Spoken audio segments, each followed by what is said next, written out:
일본의 어느 한 가정집, 호통치는 소리가 들리고 있습니다. 그 소리는 할아버지가 손녀에게 호통을 치는 소리였습니다. 손녀를 한국에 보내는 일은 절대 없을 거라며 손녀를 혼내고 있습니다. 그 이유는 손녀가 다니는 학교에서 한국으로 수학여행을 간다고 했기 때문인데요. 자기 잘못이 아닌데도 혼나고 있는 손녀는 눈물을 흘리며 집 밖으로 나가버립니다. 도대체 할아버지는 왜 이렇게 한국으로의 수학여행을 반대하는 걸까요? 구독과 좋아요 부탁드리고 재미있게 시청 바랍니다. 본 내용은 해외 커뮤니티 레딧에 있는 사연을 재구성하여 만들었습니다. 감동드림에서 들려주었으면 하는 내용은 이메일 또는 쪽지로 제보해 주시길 바랍니다. 해당 사연자를 대신해서 저희가 읽어드리겠습니다. 안녕하세요. 저는 일본에 거주 중인 18살 유키입니다. 현재 일본은 K-팝 열풍으로 난리가 난 상태입니다. TV나 각종 SNS를 보면 K-팝과 드라마가 얼마나 대단한지 인기를 실감할 수 있죠. 특히 한국의 아이돌 가수들의 인기는 상상을 초월합니다. 그렇기에 저와 같은 학교에 다니는 친구들은 K-팝에 빠져서 헤어나올 수 없었죠. 학교에 가면 저와 제 친구들은 매일 같이 한국 드라마를 시청하고 한국의 아이돌과 한국 노래들을 듣는 게 너무나 당연한 일상이 돼버렸죠. 제가 살고 있는 지역은 교토와 오사카 사이에 있는 나라라는 도시입니다. 저희 마을은 일본의 역사가 깊은 도시로 고유한 문화와 아름다움으로 유명한 곳이기도 하죠. 그중 저희 마을은 시골 쪽에 위치해 있기 때문에 학생 수도 매우 적은 편입니다. 그래서 SNS나 한국의 드라마를 시청하게 되면 화려한 한국의 도시들이 부러웠습니다. 저와 제 친구들은 이렇게 한국의 모습을 간접적으로라도 체험하고 있었죠. 제 친구들 중 가족들과 여행을 가는 친구들이 있었는데 그 중에서는 해외로 여행을 가는 친구들이 있었고 저는 그들을 정말로 부러워했죠. 제 단짝인 친구는 해외여행으로 한국을 다녀온 경험이 있는데 그 친구가 들려주는 한국에 대한 이야기는 정말로 흥미로웠습니다. 한국은 정말 깔끔하고 예쁜 카페와 다양한 먹거리가 정말 많다고 얘기하였죠. 저는 그 얘기를 듣고 한국에 정말 가고 싶다는 생각이 들었죠. 하지만 저는 한국의 여행은 상상조차 할 수 없습니다. 왜 그러냐고요? 저희 집안은 할아버지부터 시작해서 아버지까지 한국을 혐오하는 집안입니다. 저희 할아버지는 방송에도 출연하여 한국에 대한 안 좋은 얘기를 정말 많이 했죠. 그렇다고 저희 할아버지가 나쁜 사람은 아닙니다. 할아버지는 아버지와 어머니에게 정말 좋은 사람이고 저희 가족이 힘들 때마다 할아버지에게 많이 의존하기 때문이죠. 할아버지가 있기에 저희 가족은 화목하다고 말할 수 있습니다. 한국에 대한 이야기만 나오지 않는다면 말이죠. 저는 한국의 문화와 다양한 매체에 빠지게 되었고 아버지와 다투는 일이 많아졌습니다. 제가 처음으로 접한 한국의 문화는 넷플릭스의 오징어 게임을 보고 나서부터였죠. 고등학교에 들어간 이후 친구들과 드라마 이야기를 한 적이 있는데 친구들이 요즘 전 세계적으로 유명한 드라마가 있다고 말해주었죠. 집에 와서 그 드라마에 대해 검색을 하게 되었고 그 드라마는 오징어 게임이었습니다. 저는 집에서 오징어 게임을 1화만 시청해보자 하고 보게 되었는데 1화를 시청한 저는 어느 순간 저도 모르게 마지막 회까지 보게 되었습니다. 그렇게 저는 날을 새며 오징어 게임을 시청하였죠. 오징어 게임의 내용은 정말 충격적이었습니다. 긴장감 넘치는 전개는 왜 전 세계적으로 이 드라마가 유명한지를 알려주었고 뻔한 스토리가 아닌 탄탄한 스토리가 이 드라마의 성공의 이유를 말해주었죠. 그렇게 한국의 드라마에 빠지게 되었고 자연스럽게 한국의 문화를 접하게 되었습니다. 그러다 보니 어느새 K-팝과 아이돌 그룹은 제 관심사가 되어버렸습니다. 알고 보니 저희 어머니도 한국의 드라마를 좋아하셨더라고요.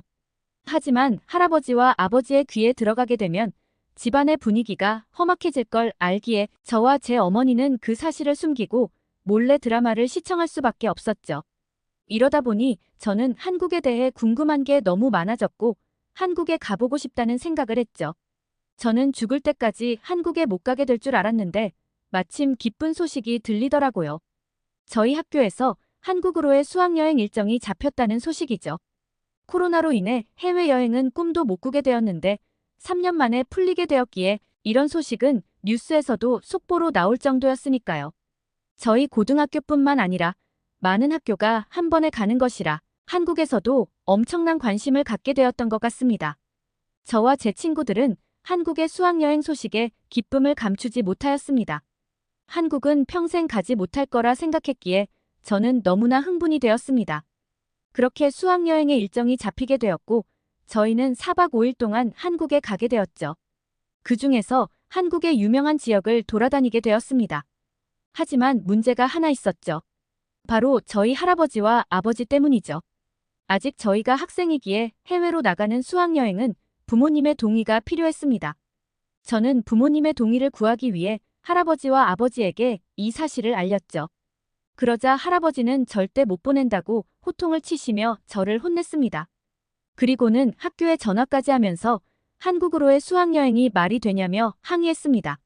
저는 할아버지를 정말 좋아하지만 이렇게 항의하는 모습은 조금 창피하더라고요. 그리고는 저를 위험한 나라 한국에 보낼 수 없다고 얘기하셨죠. 저는 한국이 너무 가고 싶었지만 한국에 가지 말라는 할아버지 때문에 눈물까지 흘렸습니다. 한국을 제대로 알지도 못하면서 무조건 안 된다고 반대만 하는 할아버지가 너무 미웠죠. 저는 예전부터 할아버지와 아버지는 한국에 대해 안 좋게 생각하는 사실을 알고 있었지만 그러한 이유들이 주위 사람과 TV, 인터넷에서 하는 말만 듣고 판단하는 게 너무 싫었죠. 제가 한국의 문화에 빠지게 되고 한국 역사에 대해서도 공부를 했지만 할아버지와 아버지가 하는 얘기와는 너무 많이 달랐거든요. 그렇게 저는 홧김에 집 밖으로 뛰쳐나갔고 오갈 데 없는 저는 집 밖에 쭈그려 앉아 있었죠. 그러던 와중에 아버지가 저를 발견하였고 저에게 이런 말씀을 하시더라고요. 할아버지도 너를 미워하는 게 아닌데 흥분한 상태로 말을 했다고요.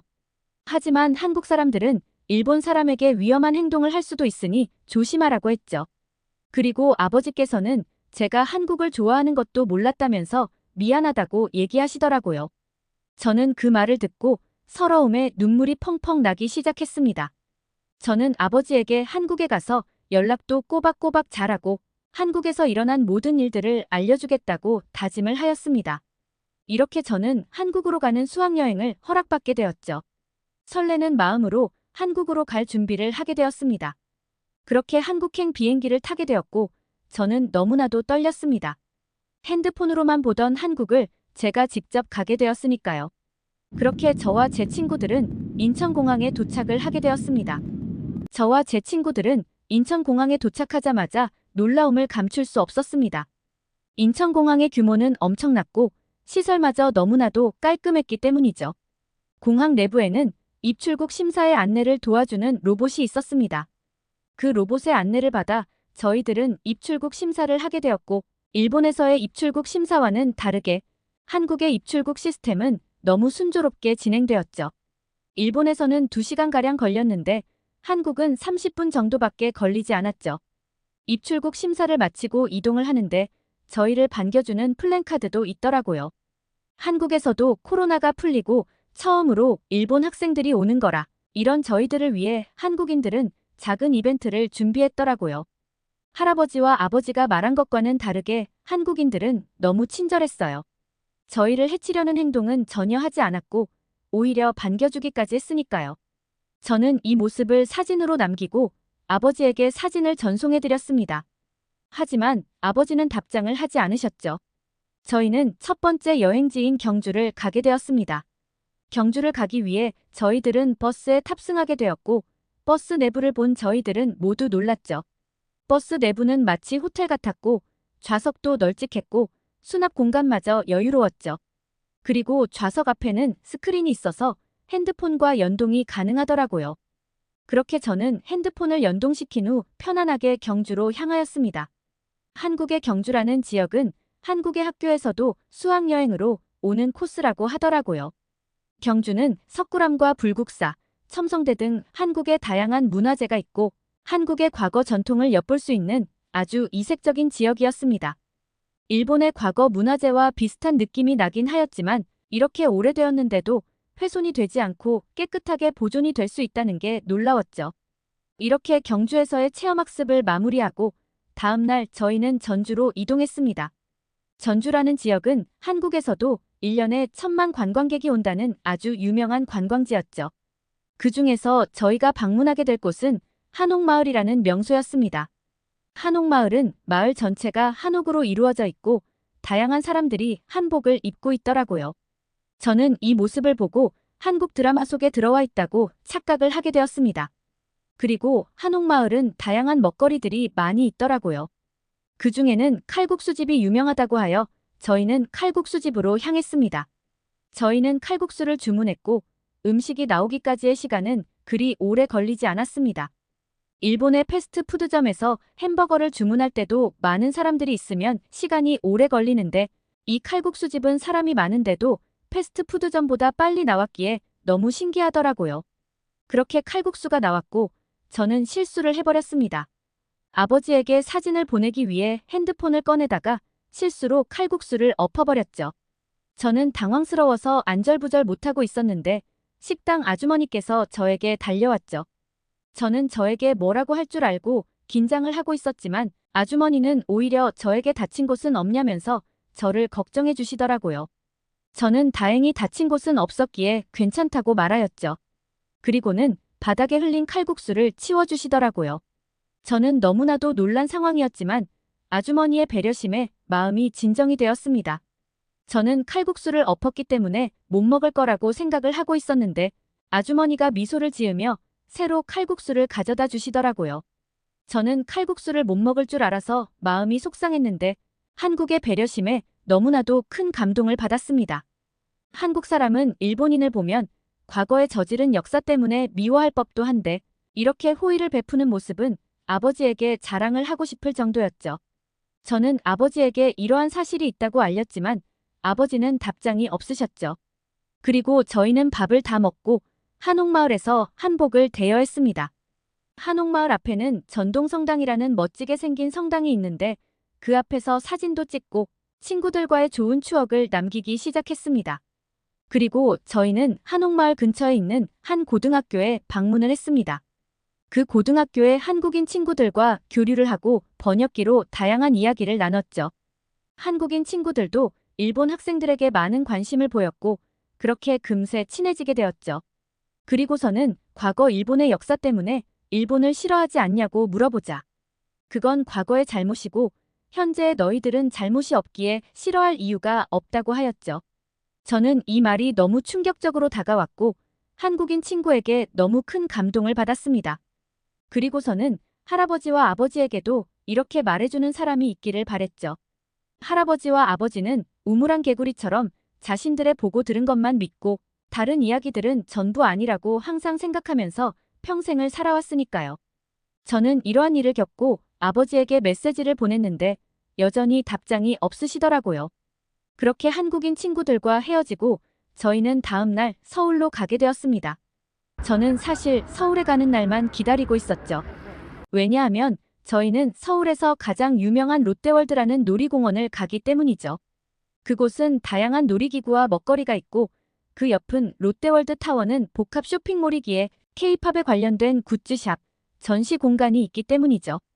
그렇게 롯데월드에 가게 되었고 그곳에는 교복을 입은 학생들이 엄청 많더라고요. 그리고 놀이기구를 타기 위해 저와 제 친구들은 줄을 기다리고 있었습니다. 줄을 기다리는 와중에 앞에 있는 교복을 입은 커플이 말을 걸어오더라고요. 그중 여성분은 일본말을 되게 능숙하게 하였고 줄을 기다리면서 저희와 대화를 했죠. 알고 보니 그분들은 학생이 아니었고 교복 데이트를 즐기기 위해 교복을 입었다고 하더라고요. 그러면서 한국의 롯데월드는 교복을 대여해주는 곳이 있고 커플들은 데이트를 즐기기 위해 교복을 입고 다닌다고 얘기를 해주었습니다. 저는 이런 한국의 데이트 코스도 너무 마음에 들더라고요. 그리고서는 저도 나중에 남자친구와 한국에서 데이트를 하게 되면 롯데월드에 와서 교복을 대여할 것이라고 얘기를 했습니다. 한국인 커플은 저희에게 인기 있는 놀이기구들을 얘기해 주었고 저는 한국인의 친절함을 아버지에게 메시지로 알려드렸는데 아버지는 역시나 답장을 하지 않으시더라고요. 그렇게 저희는 놀이기구를 즐기고 롯데월드를 돌아다녔습니다. 그런데 한국의 남자들은 전부 제가 좋아하는 아이돌처럼 생겼더라고요. 키도 크고 깔끔한 외모에 피부마저 정말 좋더라고요. 그래서 한국의 문화를 통해 본 한국인들은 정말 저렇게 생겼구나를 느꼈죠. 저는 한국에서의 수학여행을 통해 결심하게 되었습니다. 한국의 대학교로 유학을 가야겠다고 말이죠. 저는 이렇게 한국의 문화를 체험하고 이 모든 걸 메시지로 아버지께 전달해드렸죠. 그런데 아버지는 역시나 답장이 없으시기에 걱정되는 마음에 전화를 하게 됐습니다. 그러더니 아버지는 일본에 도착하면 얘기를 하자고 말씀하시더군요. 그렇게 저는 수학여행의 일정을 마치고 일본으로 돌아가는 시간이 다가왔죠. 저와 친구들은 너무 아쉬운 마음에 한국을 떠나고 싶지 않았어요. 많은 것을 했지만 못한 것도 많았기에 다음에 다시 한국 여행을 오겠다고 다짐했죠. 그렇게 일본으로 도착을 하게 됐고 저는 집에 들어가기가 너무 무서웠습니다. 한국에서 할아버지, 아버지, 어머니의 선물을 샀지만 싫어할 것을 알고 있었기 때문이죠. 할아버지와 아버지는 저를 기다리고 있더라고요. 그리고는 재밌는 여행이었냐고 물어보셨고 저는 한국에서 겪었던 일들을 솔직히 얘기했습니다. 한국인들은 너무 친절했고 할아버지와 아버지가 우려했던 일들은 일어나지 않았고 한국의 다양한 문화를 체험했던 시간들이 너무나 행복했다고 말했죠. 그러더니 할아버지는 그동안 자신 때문에 힘들었냐고 묻더군요. 저는 이 말을 듣고 눈물을 흘렸습니다. 그러더니 할아버지는 저에게 사과를 하면서 네가 보내준 메시지와 영상을 잘 봤다고 사실 그 상황들이 믿겨지지 않았다고 얘기를 하더라고요. 하지만 제가 보냈던 메시지들은 전부 거짓이 없었기에 할아버지와 아버지는 한국에 대해 다시 생각하는 계기가 됐다고 하더라고요. 그리고 제가 한국에 있을 때 한국에 대해 다시 한번 알아보게 되었는데 본인들이 생각했던 한국과는 너무 다른 사실들에 놀라게 되었다고 했죠. 그리고 일본 단체에서 일본과 한국의 역사를 조작했다는 사실도 알게 되었다고 말했습니다. 갑작스레 이렇게 변한 할아버지와 아버지에 대해 저는 놀랐지만 한편으로는 지금이라도 알게 되어서 다행이라고 생각을 하게 되었습니다. 그렇게 저희 가족은 제가 고등학교 졸업을 하게 되면 한국을 한번 가보자고 얘기를 하셨고 저는 하루빨리 그날이 오기만을 기다리고 있습니다.